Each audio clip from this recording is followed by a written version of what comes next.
I watched this Instagram reel. I've been consuming a lot of media lately, not creating much, apologies for that. But yeah, it explains pretty much the situation with the property market. It talks about New Zealand one and also the Canadian market that's apparently down by 20%. We've seen it before where, it goes one way and then ends up going the other way. Eventually, we've seen it in 2020 where property was nosediving type thing. It was double-digit losses in Sydney, for example, which is unheard of for many decades. And then all of a sudden it pumps up, 30, 40%, as we know. But this explains it so well. There's no need for me to elaborate or to even try and summarize it. It is astonishment and almost, you would say, frustration on the home buyers end, where no matter what happens, the interest rates go up, they reduce migration or anything else doesn't seem to affect property negatively. Any negative things that may happen and contribute towards real estate dropping turn into a positive. It's a complete disbelief. I think that's a good word to describe it, but I'm just going to stitch it at the end of my chat here because it describes it so well. There's nothing to add to it.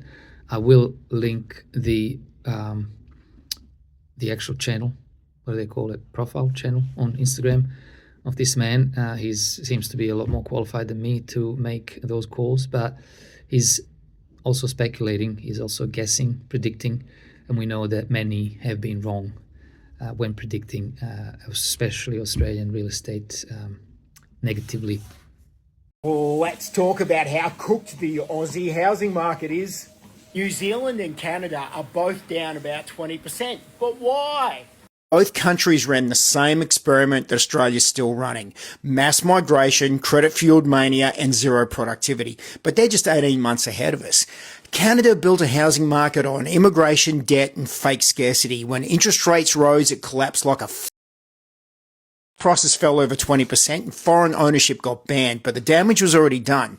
And even now, even with the rate cuts, the market's not bouncing. Why? Because Canadians are over-leveraged, underpaid, and sick of being treated like tenants in their own country.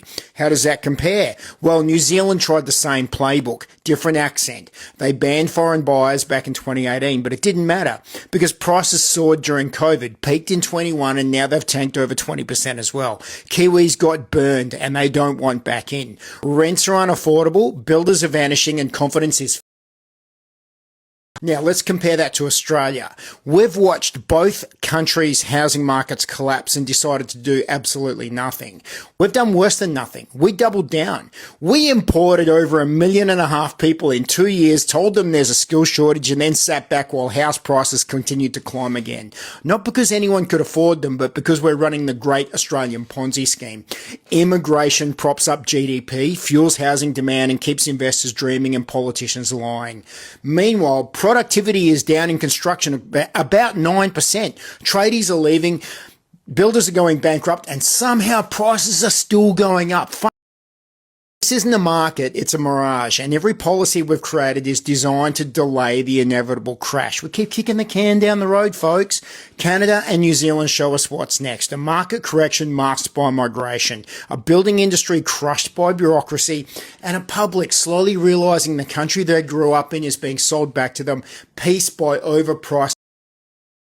This housing market will break, not because it wants to, but because it Debt has a ceiling, confidence has a limit, and no amount of population growth can fix what bad policy built. You can't solve a broken housing system by importing more people into it. You can't fix productivity by throwing more warm bodies at a job site. And you sure as hell can't build a future on the back of your own working class, then tell them to rent forever.